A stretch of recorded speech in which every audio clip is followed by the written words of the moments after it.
I'll say I'm going to introduce you to my vlogmas stories officially.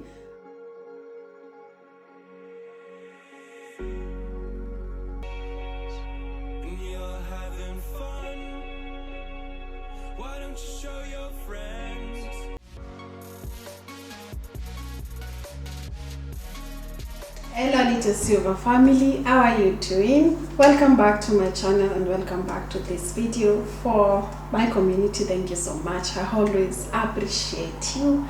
And for the new viewers, thank you so much for dropping by, and I hope you're going to consider to subscribe. In this channel we share experiences based on adventure, lifestyle and the risks in between. I'm going to be sharing to you why I quit or why I resigned from my 6-figure salary job in Kenya and came to Dubai. So I was working for a consultancy firm. Technically it's sales, but you know, we try to decorate the titles, but that is what I was doing. I was doing sales, but in terms of consultancy at a data center. Then at one point, this part-time job, I had worked with the owner for a while, like maybe a year plus or 2 years plus after I finished my university, and the owner was impressed with my work, and they were like, okay, we are going to give you a startup contract, like a beginner contract for 6 months. Then after that we will increase your salary. So the beginner contract was supposed to be 25,000. That time to get that contract was it was impressive. I would say it was something sustainable because I wasn't earning that much for the part-time job, and I confirmed I was okay to have the tester contract. And then the owner of the company had one of the relatives as the general manager. So this agreement was between me and the owner of the company. But then the general manager, when they were given the information that the owner wants to give me the tester contract, tried to convince the owner of the company that this is not the right decision to take. So in that connection, the general manager wanted to still take me at a tester contract, but at a lower cost, like I think 15,000 or something. She drafted the contract and then gave me to sign. I remember it was on some Friday. I read the terms, and it was not the terms that I had agreed with the company owner. Like the salary is not the same, and the duration of the tester time was not the same, because I was to test for I think 3 months or 6 months, but this tester contract was drafted like for 15,000, but it will go for 1 year. And when I asked her, like, these are not the terms that I agreed with the owner of the company, she was like, you know, our budget does not allow, we have a tight budget to do that. But then I was in the front line running a lot of projects and doing a lot of projects for them. They would do projects which will give them a lot of money, but I think sometimes employers want to retain part-time employees because there's no commitment and the pay is less. So when they want to give you a commitment, they try to just make it impossible. Her telling me they don't have a great budget for me to have the tester contract for the agreed amount, I was taken aback and I said, I am not going to sign. So I told her I'll think about it, and it's Friday, it's weekend, we went partying. And I wasn't actually going to think about it. I knew I'm not going to take it. I would rather stay being a part-time employee and keep earning peanuts. I was not going to commit myself to a contract for 1 year, which was going to still pay me peanuts. Then I went home. The weekend was over. It's Monday. I woke up and thought, should I go to work or not? I knew if I go to work, I'll be pushed to sign this contract. I think I can work under pressure, but I don't like people pushing me to make decisions. I didn't go to work, and at that moment I decided I'm done with this job. I'm even done with the part-time job. I do not want it. So I stayed. Work usually started at 8 a.m. and when 8 a.m. came, I just wrote my email ready to send at 8 a.m. like when someone's supposed to start to worry that, oh, Melissa's coming to work late, blah, blah, blah, start making noise for you or calling you.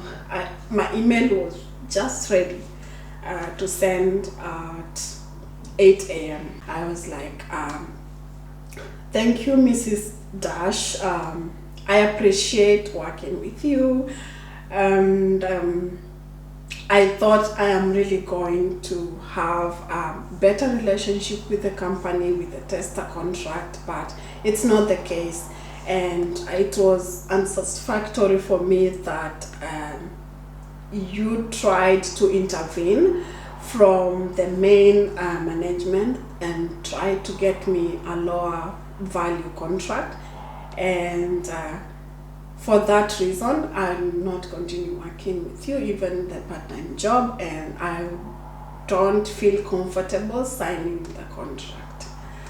So, and that was it. I sent the email and I went back to sleep.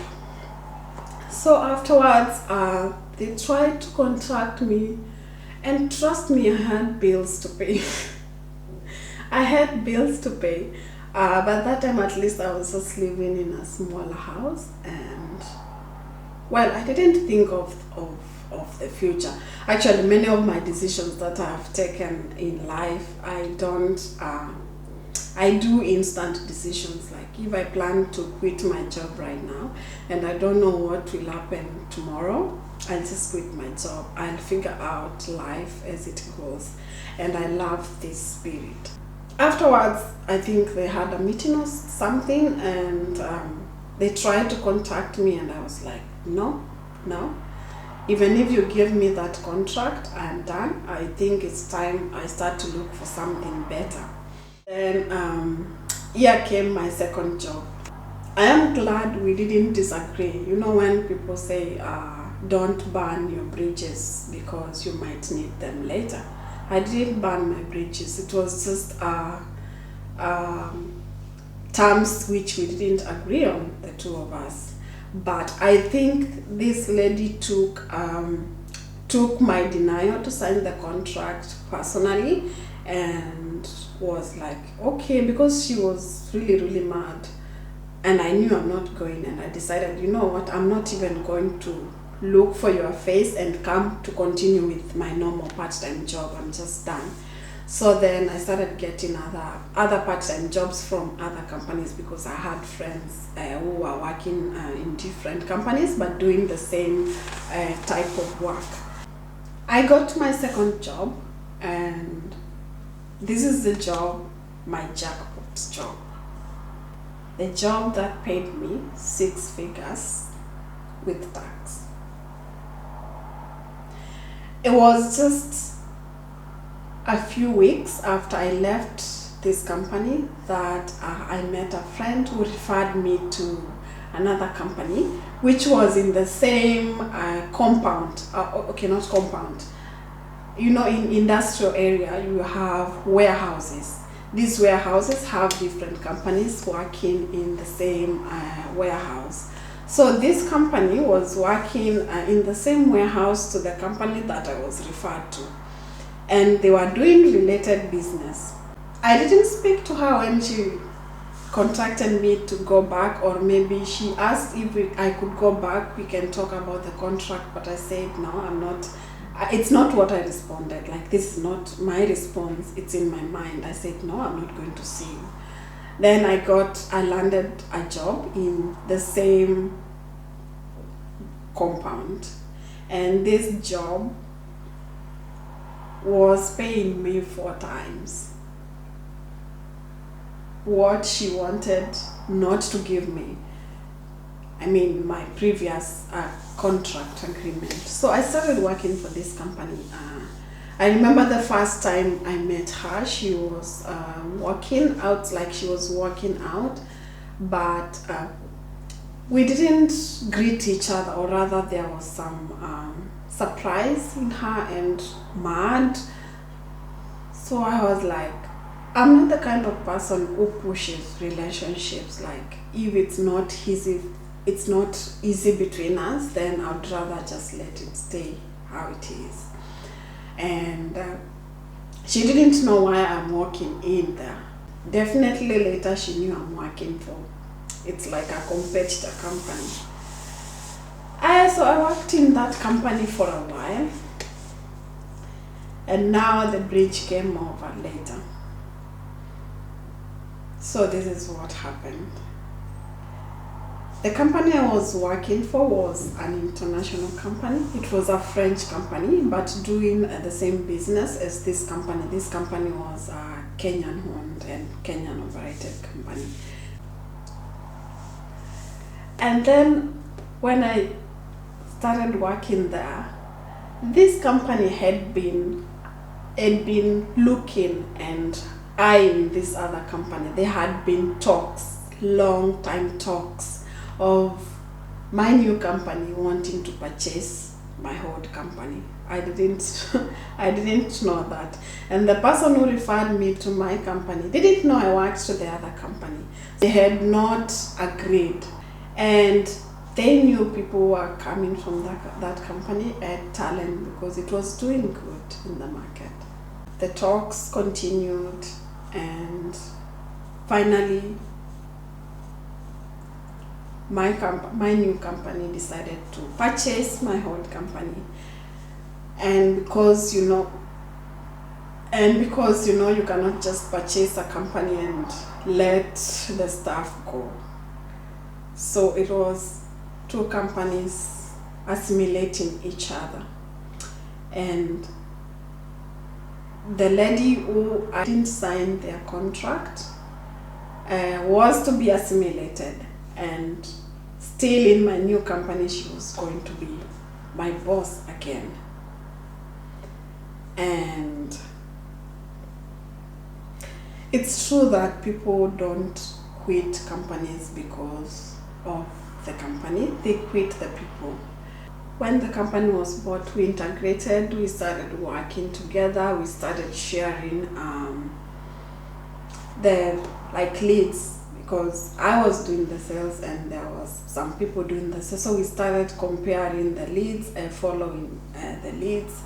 But then there was sometimes tension because we'd go to meeting, me, herself, and the other salesperson. We were only 2 salesperson, and she was heading us.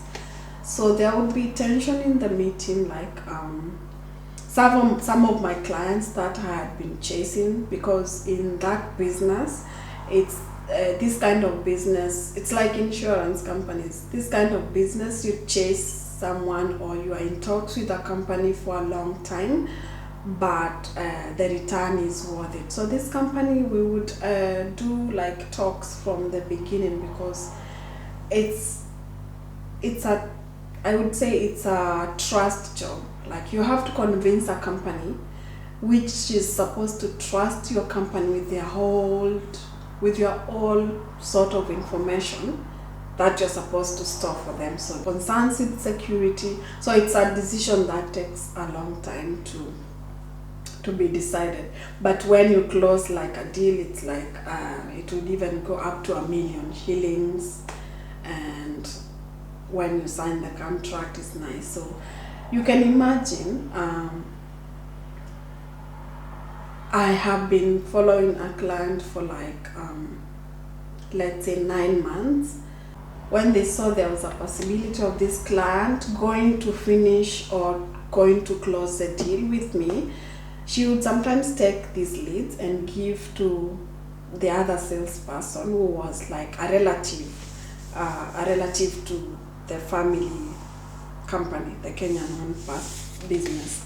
So in that case, this would make me seem I'm not doing any sales, I'm not closing businesses, because she'd be like, after they know I'm a close deal, but then you cannot argue, just trying to be professional, you cannot argue, but that was my client, blah blah blah, although I knew in my heart some of those clients are mine. So she was just doing stuff and I was just holding it inside me, and I didn't want it to reflect a bad image for me, and I didn't even actually tell my new employer that I had some maybe conflict of interest with my old employer. So I was just going through stuff and I would just be silent, and it became tough because as a salesperson I'm not supposed to go to the office. Sometimes I could just go to client meetings and go back home, but she insisted that every time I go on a client meeting I have to pass by the office and then go to client meeting. And this wasn't the culture I was used to. It was, I can go to client meeting and go back home, submit my reports, and that's all. So she was trying to make it harder for me, and I didn't actually mind. I was okay, I just go to the office and go to client meeting. Sometimes she would tell me that if you have an early meeting morning, because of the traffic and everything, because even if you have a car in Nairobi or you're in a taxi, you'll still be stuck in traffic.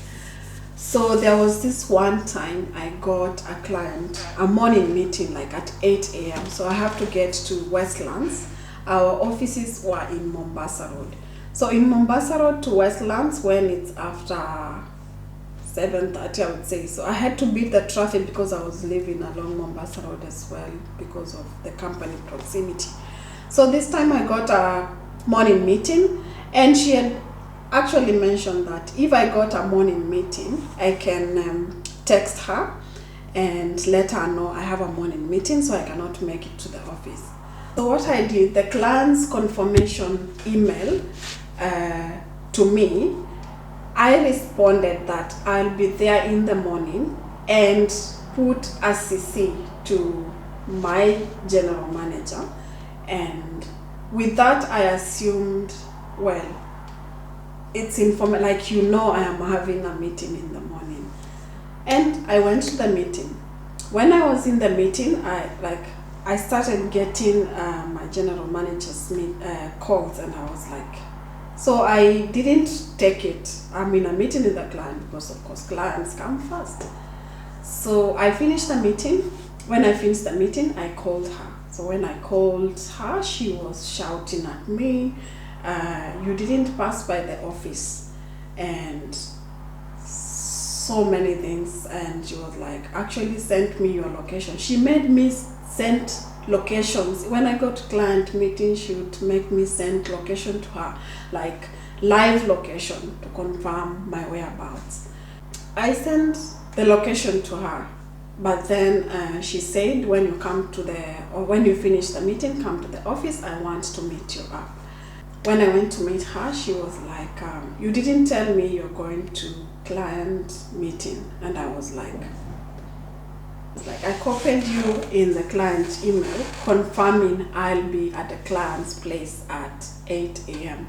I put it, I don't know how to put it, but she was like, you did put me in CC, so you did not inform me. Putting someone in a CC in an email is not passing information. And I was confused.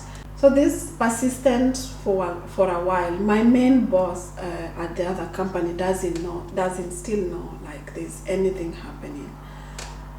So there was one time I felt this was too much, at least not for professional work, but for my personal life, because no matter how much I tried to be professional with this general manager, some things felt too personal, and it's like when you cannot relate to your employees, there's a huge gap, and it makes it hard for them to relate to you even professionally. So I was really trying so hard to relate to them professionally, but I don't know. One day I just I woke up, and you know when you feel it's like there's too much noise in your head, and you just want silence. So I woke up one day, I did not go to work. I switched off my phone. I switched off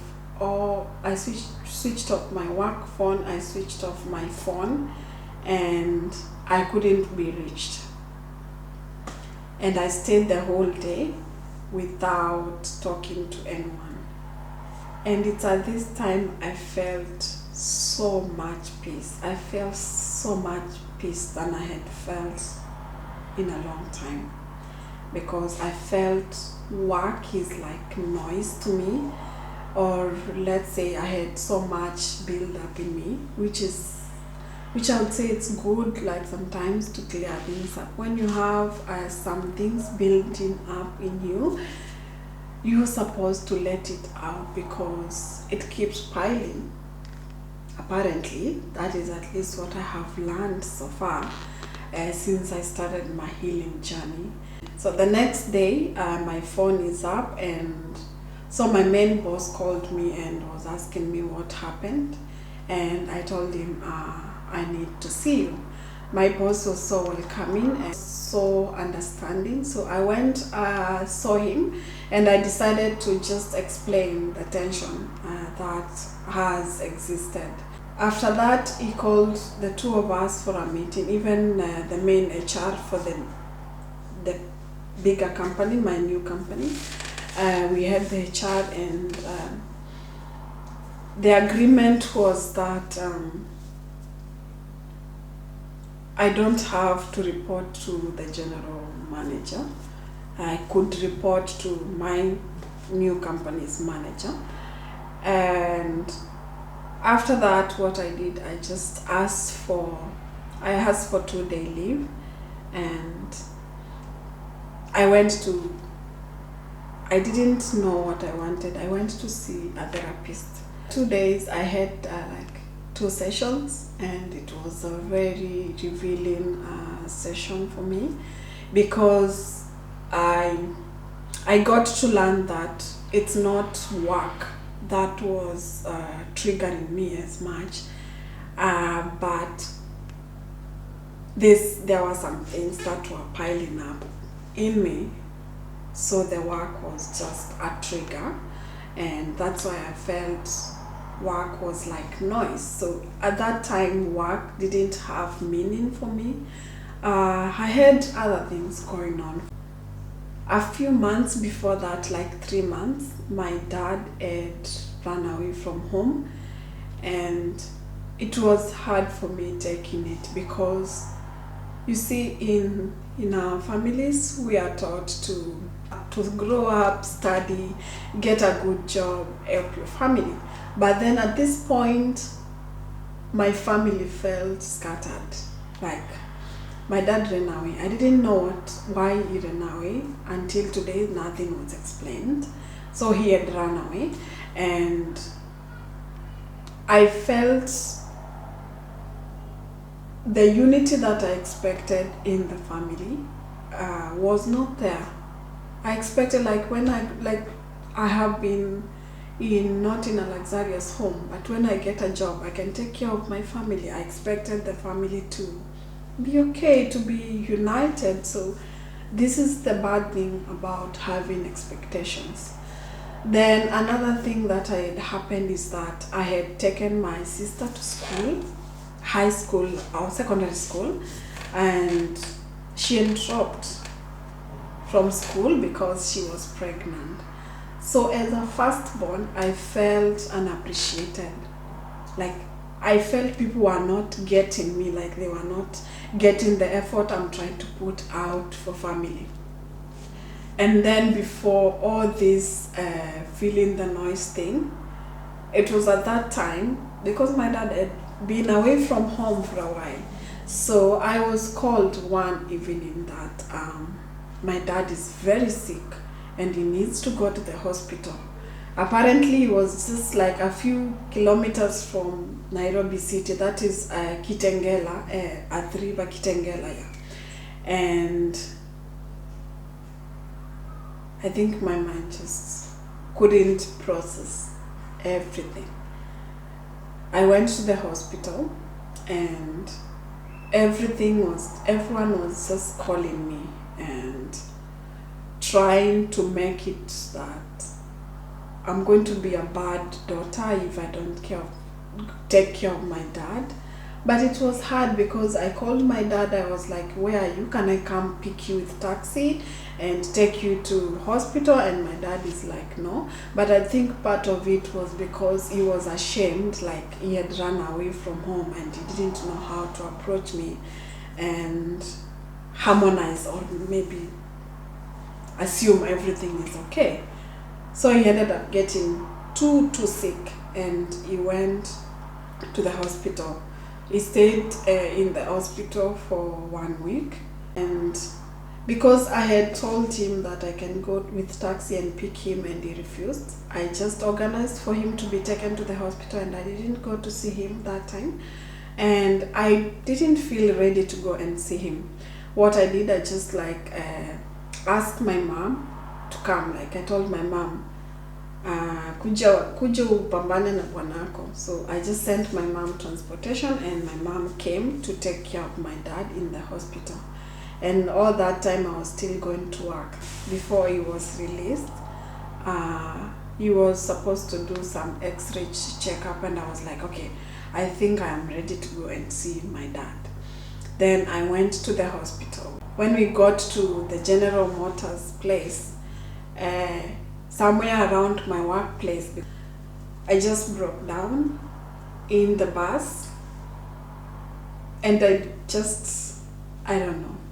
I just saw this person near me just telling me, don't worry, it's going to be okay. And they didn't know what I was actually going through. They were just so encouraging, and I let the tears out. I felt better and I went to see my dad. When I got there, between us it was still tense, but we got through. We waited for his x-ray and stuff like that because he always smokes. So his x-ray was okay and he was going to be released from the hospital. So I needed now to just clear the bill and pay for them transportation for them to go home. So at this point I felt I was reached for when help was needed. I needed to be with my family or in my family situation in both the happy times and the sad times, not only the sad times. And at this point I decided maybe what I was chasing, I'm not there yet. And it was August 2018. I wrote my resignation letter and I was ready to call it quits.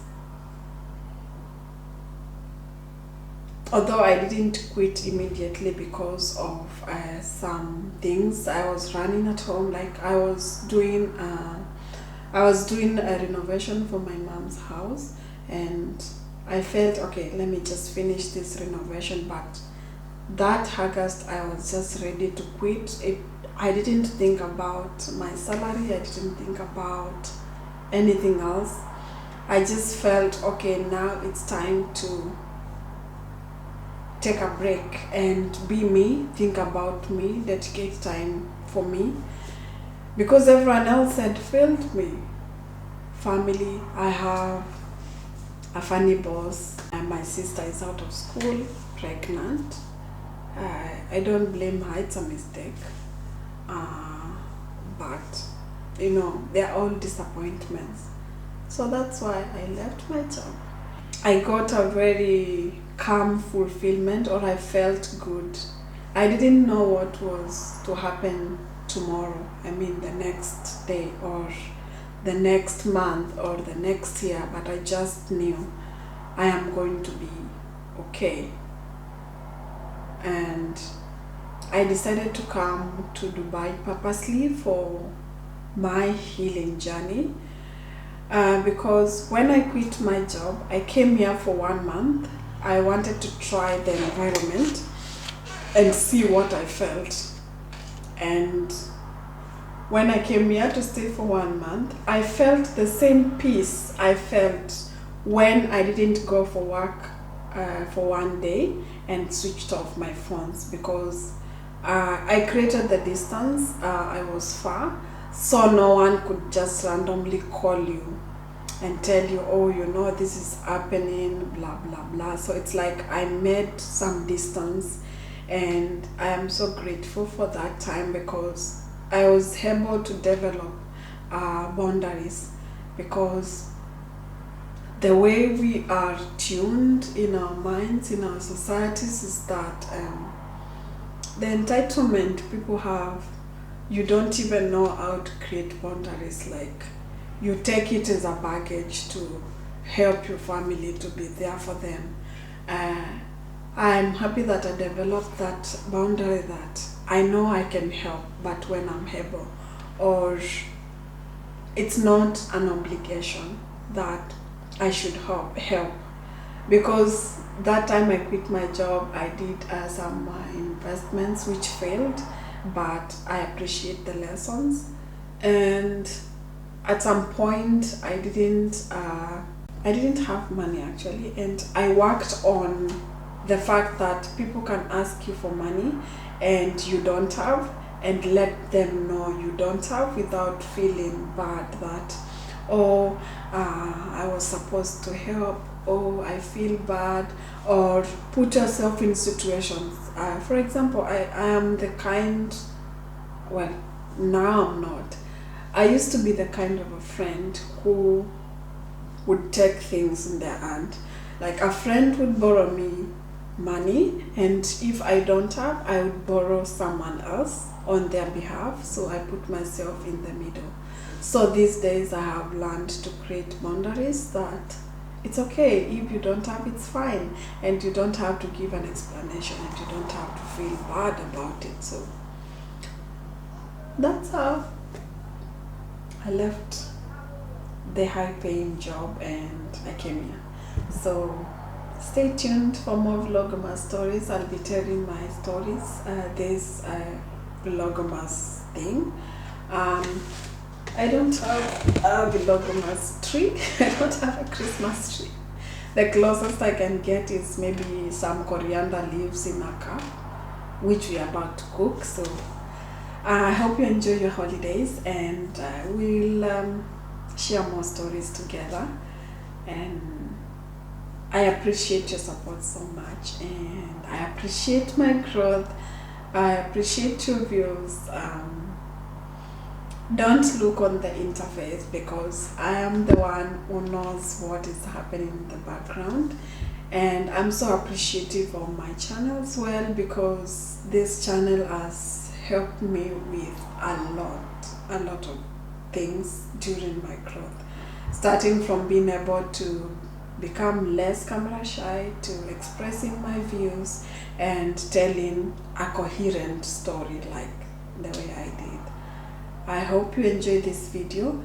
Don't forget to like, comment and subscribe, and let me know if there's anything in my life you'd be interested to hear a story about. I am willing to share it and more stories in the future. Thank you, and enjoy your holidays. Bye.